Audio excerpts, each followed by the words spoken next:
psalmist, he models something for us here. He teaches us something that I think all of us need to take hold of. He teaches us how to direct our own heart, how to direct our own soul to spiritual health as we live in a challenging context away from our eternal home. You're listening to Encounter the Truth with Jonathan Griffiths. I'm Steve Hiller, and we're continuing to look at the book of Psalms. Today we come to Psalm 42, and Jonathan, you point out that the psalmist here is teaching us something that we really need to understand, how we need to, in a sense, direct our own soul. Are you saying that there's a personal responsibility that we have for our own spiritual health? Well, I guess it's right to say that we do have a responsibility. We're not completely helpless in terms of responding to our feelings and our circumstances. The Bible gives us pointers and guidance and models of how to respond to different feelings in different circumstances. Of course, we rely on the Lord in all these things, but the psalm we're going to look at today, Psalm 42, it gives us a wonderful model of one way in which we can train our soul to trust in the Lord, and that is to speak hope to our soul. And the psalmist does that in a very, very wonderful way here in the psalm. Well, let's go ahead and open our Bibles there to Psalm 42 and see how the psalmist does just that as we begin our message called Speaking Hope to Your Soul. Here is Jonathan. Well, I don't know if you've ever been homesick, if you've ever had that particular experience. Perhaps some here are feeling that way actually today. You are homesick for a country, for a house, for a family who are far away at the present time. Most of us have lived through some experience of homesickness at some point in time. I remember as a kid at summer camp, away for 2 weeks with parents visiting on the visitor Sunday in the middle. And I remember long discussions and some negotiations. Would I stay for the second week? I wasn't so sure. Or would I just get in the car and go home? I stayed to the end. And of course, I was glad I did. But I remember that feeling as a child. I remember that day. I remember later at age 19 going overseas to study for what ended up being a number of years, and the sense of being very far away from home and missing certain things and certain people all the while. In Psalm 42, the psalmist experiences and expresses a deep sense of homesickness. He longs for Jerusalem, for the temple, for the presence of God, but he's far away from his homeland. He's tearful and he's downcast, verse 3. He remembers with bittersweet joy the experience of going to the house of the Lord with the people of the Lord, verse 4. But he's not able to do that now. He's not there. No, verse 5, he remembers the Lord from afar, from the land of Jordan and Hermon, from Mount Mizar, territory that's up north, that's at a distance from home, that is out of reach from Jerusalem. Now, it's quite clear that this homesickness is not simply about geographical distance. No, the people of the land in which he is dwelling at the present time, they are unsympathetic to him and to his faith. He's in a hostile place, verse 3. My tears have been my food day and night, while they say to me all day long, where is your God? He's facing the oppression of the enemy, verse 9, and it's pretty ugly, verse 10. As with a deadly wound in my bones, my adversaries taunt me, while they say to me all the day long, where is your God? The psalmist, he's far from home. He's far from the people and the Lord he loves, and he's facing opposition in a hostile land. He is homesick in every way, socially, geographically, spiritually, And friends, if you and I have our sights set on our heavenly home, if we are longing for that day when we will be in the Lord's immediate presence and see him face to face, if we are a people who know the pressures of this world and the opposition of the Lord's enemies, I believe that each one of us will know something of this feeling of spiritual homesickness, a longing for heaven above. As Christian people, we are, of course, very much a pilgrim people, a people on the way, a journeying people. As the writer to the Hebrews reminds us so memorably, here we have no lasting city, but we seek the city that is to come. We long for it. We wait for it. And on those days when the pressures of this world and the opposition of the enemies of God press upon us and weigh us down, we feel acutely, don't we, the distance and the pain of separation. Yes, of course, we have the privilege of access to the Lord's presence in heaven through Jesus, our great high priest, and by the Spirit of God. Yes, we have access now, but we long to actually be there, don't we? We long to arrive. We long for our faith to become sight. One of the ways in which the Lord helps us with that spiritual sense of homesickness is by bringing us encouragement through gathering together as the people of God. Gathering for corporate worship as we are now is meant to be, I think, a little taste of heaven. It's meant to be a little reminder of our spiritual home. But of course, the psalmist is feeling the lack of that at the present time. That's what he's talking about in verse 4. These things I remember as I pour out my soul. How I would go with the throng and lead them in procession to the house of God with glad shouts and songs of praise, a multitude keeping the festival. If we've been believers for any length of time and lived through anything of the ups and the downs of life, we know something, don't we, of this sense of spiritual homesickness. And here the psalmist shares openly with us of his own experience of this. But he does more than simply share his sadness. He shows us how to navigate and cope with that spiritual homesickness in a godly way, in a faith-filled way, in a believing way. And so as we walk through this psalm with the psalmist, he is going to show us and model for us how to shepherd our own soul through these seasons of spiritual homesickness. You're listening to Encounter the Truth with Jonathan Griffiths. We have to pause right here, but we'll continue this message from Psalm 42 in just a moment. You know, sometimes we get devastating news, and it can be hard to find hope in those trying times. But Jeremy Marshall has written a devotional book that may help you do just that. It's called Hope in the Face of Suffering. And in this book, Jeremy applies principles that he's learned through his own experience of dealing with terminal cancer. And he holds out the message of hope in the Bible. He meditates on God's promises and helps us see that those promises are like a rock on which we can stand secure. Now, we'd love to send you a copy of this book, Hope in the Face of Suffering, as you give a financial gift of any amount this month. You see, Encounter the Truth is a listener-supported ministry. That's what it sounds like. We depend on your giving, your generosity to keep Jonathan's teaching on this station. But as you give a gift of any amount this month, we want to say thank you by sending you this book, Hope in the Face of Suffering. You can give online or find out more when you come to our website. It's encounterthetruth.org. Or you can give us a call. Our toll-free number is 833-998-7884. That might be easier to remember is 833-99-TRUTH. Or again, our website, encounterthetruth.org.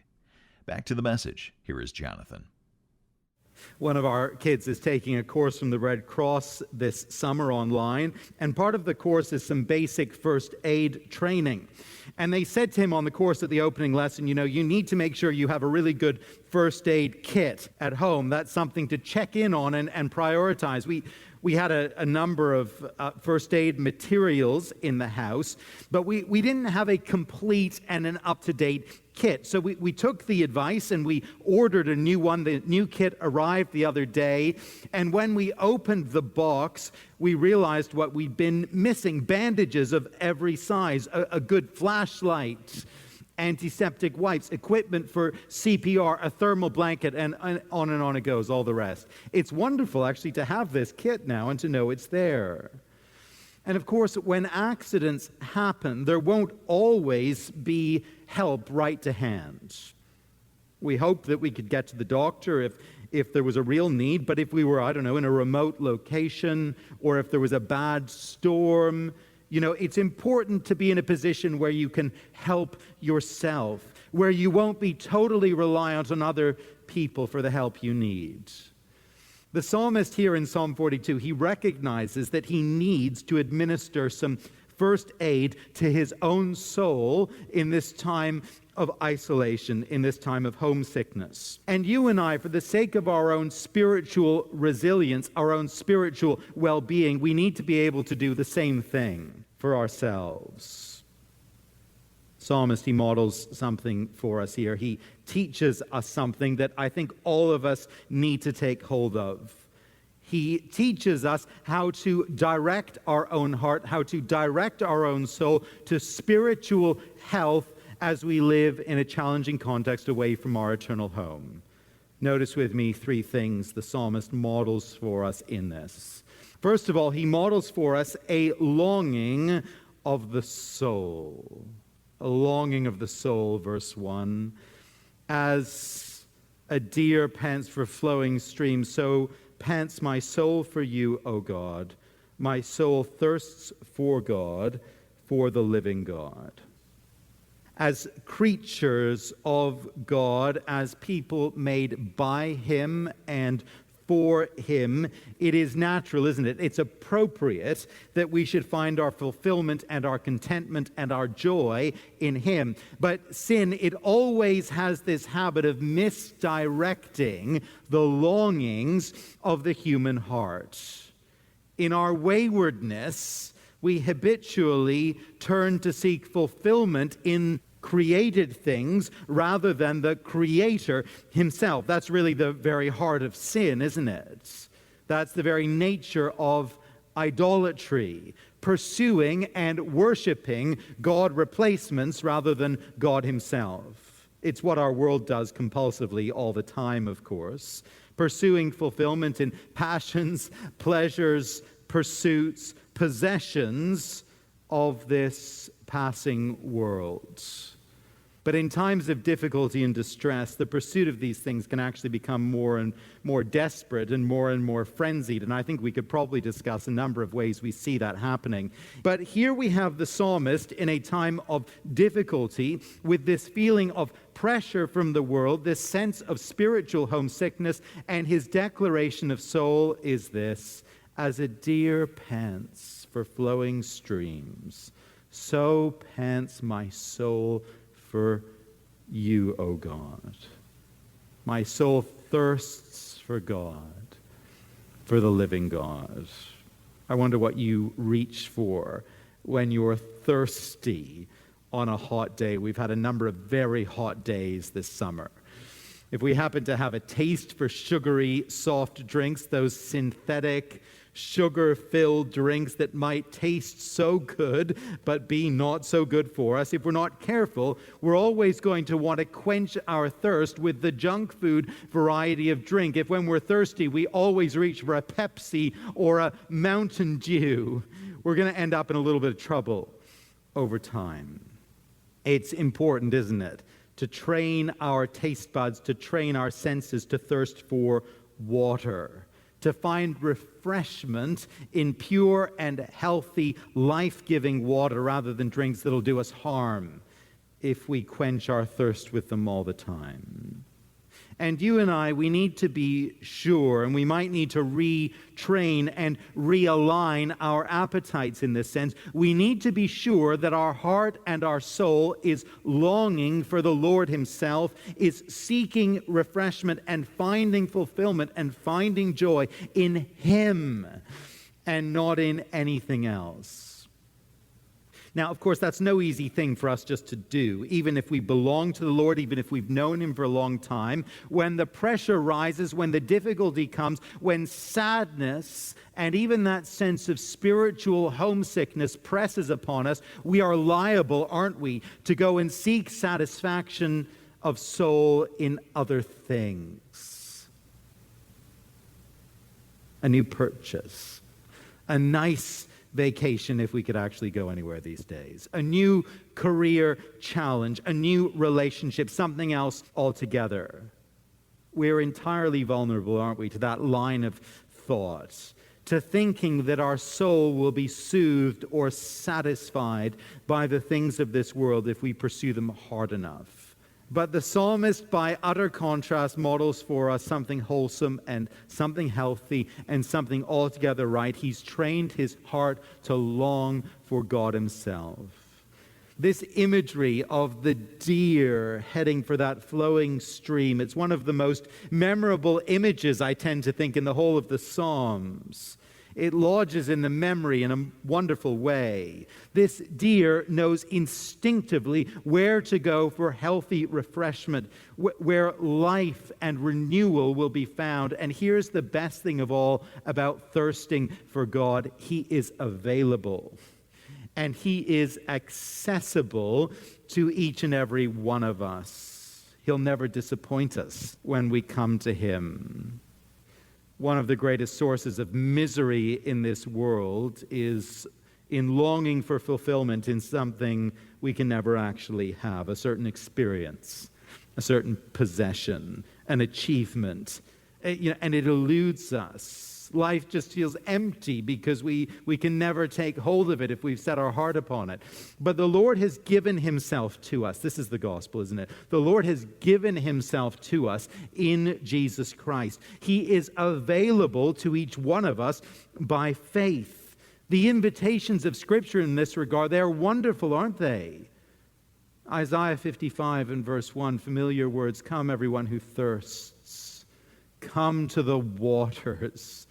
And he who has no money, come, buy and eat. Come, buy wine and milk without money and without price." That's the invitation of God. John 4 and verse 13, Jesus to the woman at the well. Do you remember that? "Everyone who drinks of this water will be thirsty again. But whoever drinks of the water that I will give him will never be thirsty again. The water that I give him will become in him a spring of water welling up to eternal life." We're invited, each one of us, to come and to drink and to find refreshment and to find satisfaction, to find health of soul in God himself. I wonder if you've ever done that before. I wonder if you've responded to that invitation of the Word of God to find life and health and refreshment of soul in Jesus Christ. And if you have, I wonder if you're still finding your refreshment in that ever-flowing, ever-rising well in God himself. The psalmist models for us a longing of the soul. Next, he models for us a remembrance of the soul. Middle of verse 5. "My soul is cast down within me. Therefore I remember you. I remember you from the land of Jordan and of Hermon, from Mount Mizar. Deep calls to deep at the roar of your waterfalls. All your breakers and your waves have gone over me. By day the Lord commands his steadfast love, and at night his song is with me, a prayer to the God of my life." In a time of being cast down and being troubled, homesick, oppressed, the psalmist decides to call to mind the Lord himself. Just notice the connection here. It's actually very tight. My soul is cast down. I'm facing this time of difficulty. Therefore, I remember you. I'm in this time of difficulty. Therefore, I'm going to call my mind to you. I remember who you are. I remember what I've learned about you from your word. I remember the teaching of the scriptures. I remember your acts and your faithfulness in days gone by. And what follows next here in verse 7, what his remembrance leads the psalmist to see and to understand, it's very interesting, and I think it's actually quite surprising. He's in a tough place. He calls to mind the Lord and who he is, and in verse 7, this much becomes clear to him. The Lord is in control of the tough situation that he is facing. He's in the midst of a storm, isn't he? At least metaphorically speaking, a spiritual, emotional, social storm. But notice whose storm it is. Verse 7. Deep calls to deep at the roar of your waterfall.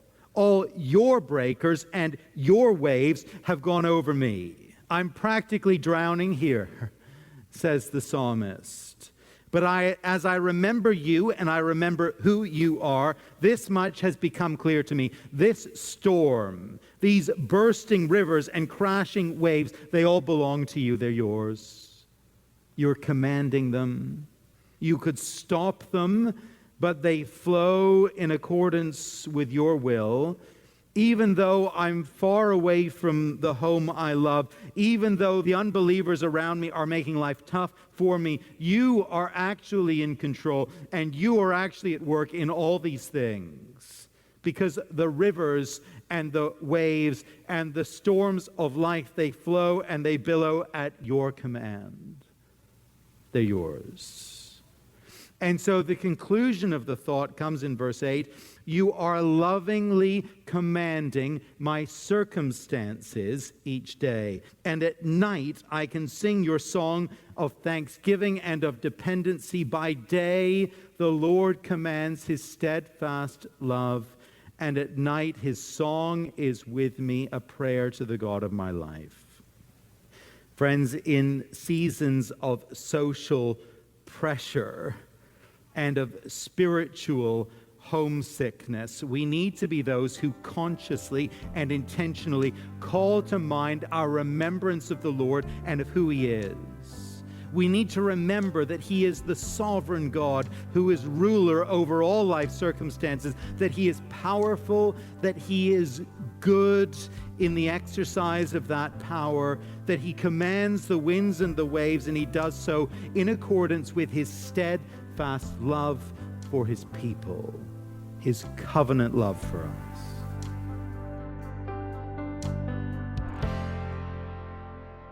We have to pause the message right here, but we'll continue this message, speaking hope to your soul, next time on Encounter the Truth. If you ever miss a broadcast, you can always listen online. Just come to encounterthetruth.org. Well, Encounter the Truth is a listener-supported broadcast. We do depend on your generosity to keep Jonathan's teaching on this station. As you give a gift of any amount this month, we want to say thank you by sending you a book called Hope in the Face of Suffering. It's written by Jeremy Marshall. And Jonathan, who is this book really written for? Well, I think there are probably two types of people who will benefit from this book. One type of person is a person who is enduring suffering at the present time and is looking for hope, wanting to know what to do with that suffering.